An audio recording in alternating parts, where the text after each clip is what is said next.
Biar saya klarifikasi, ini rame video saya bahas tentang cadar sama hijab syar'i. Ya, kalau ibu-ibu pada nonton, lihat, karena pasti di-share tuh rame tuh. Terutama di Facebook, di YouTube, ada yang sampai bikin penyanggahan dan lain sebagainya. Ya, awal mulanya itu saya kajian di daerah Tangerang. Kita bahas hijab world. Bagaimana untuk memberikan motivasi buat orang-orang sekitar yang belum berhijab, biar berhijab. Jadi yang datang itu ada yang belum berhijab, ada yang sudah berhijab, ada yang sudah lebih syar'i, ada yang sudah bercadar dan lain sebagainya, macam-macam nih. Itu kajian umum, campur. Oke? Di situ saya menjelaskan definisi hijab, khimar dengan jilbab. Itu beda secara definisi ketiganya. Ya, kalau jilbab pakaian, kalau khimar kerudung, kalau hijab itu penutup, batas. Tuh. Kemudian di video itu, kalau kita tonton itu satu jam full. Kajiannya 1 jam full, kayak Rumil gini, ada tanya jawabnya. Ya. Dan itu saya lagi membahas definisi syar'i. Sekarang masalah aurat saja, para ulama fikih kan masih berbeda pendapat. Betul ya? Kalau ibu meyakini ketika cadar wajib bagus, silahkan. Ada yang meyakini cadar sunnah, silahkan. Itu kan masing-masing pendapat. Perbedaan 4 imam mazhab yang berbeda. Betul ya Bu ya? Nah, saya nggak lagi bahas ikhtilafnya. Saya cuma lagi bilang selama ini kita memahami syar'i agak berbeda. Saya bilang, ini saya ulang ya Bu ya. Memahami syar'i agak berbeda. Kita menganggap siapa yang jilbabnya paling panjang, siapa yang bercadar, ada yang sampai tertutup mata, dia yang paling syar'i. Sedangkan yang belum berpakaian seperti itu dia tidak syar'i. Itu maksud saya. Tapi maksud saya bukan ngatain orang bercadar ama yang jilbab panjang. Saya bilang yang jilbab panjang, yang bercadar, mereka sudah syar'i, betul. Tapi bagi orang yang baru hijrah, jangan ketakutan kalau dia belum bisa seperti itu. Nggak apa-apa dia berproses dulu.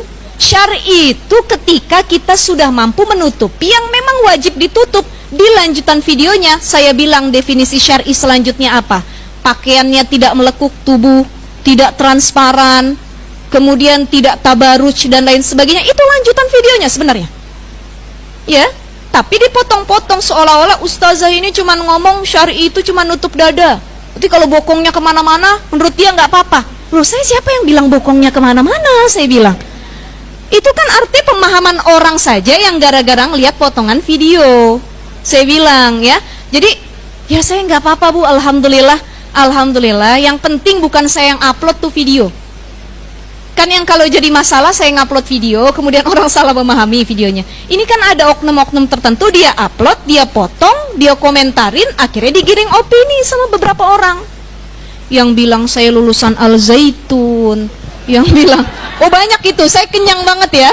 Saya kenyang banget itu ya, dibilang begitu ya. Yang bilang lulusan Al-Zaitun, yang bilang saya sesat, yang bilang, ya macem-macem lah namanya orang dengan jarinya ya. Saya bilang alhamdulillah. Kemudian saya DM yang ngupload ini, saya bilang terima kasih Mas atau Mbak yang ngupload. Tapi saya izin mudah-mudahan lebih bijak dalam bermedsos, terutama kalau men-share video orang, jangan dipotong-potong. Saya bilang itu video 1 jam tapi dipotong jadi 30 detik, jadi 50 detik. Orang kan memahaminya cuma itu aja, ya kan Bu? Betul ya?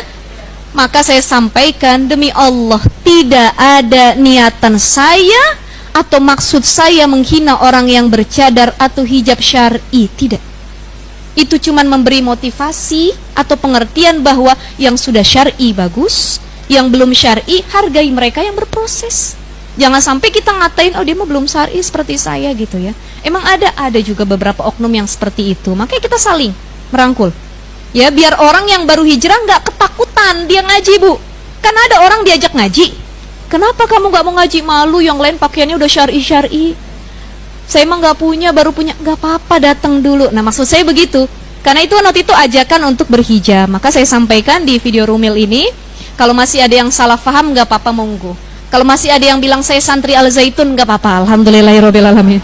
Saya muridnya Panji Gumilang, nggak apa-apa, silakan. Terserah ya.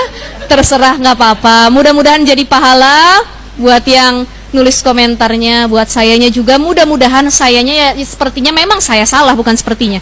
Memang saya salah. Saya salah dalam pemilihan kata, saya salah dalam penyampaian, banyak yang tidak suka, saya mohon maaf dengan lisan saya yang memang manusia kadang berbuat salah. Mudah-mudahan dimaafin, sama ibu-ibu yang hadir juga mudah-mudahan dimaafin.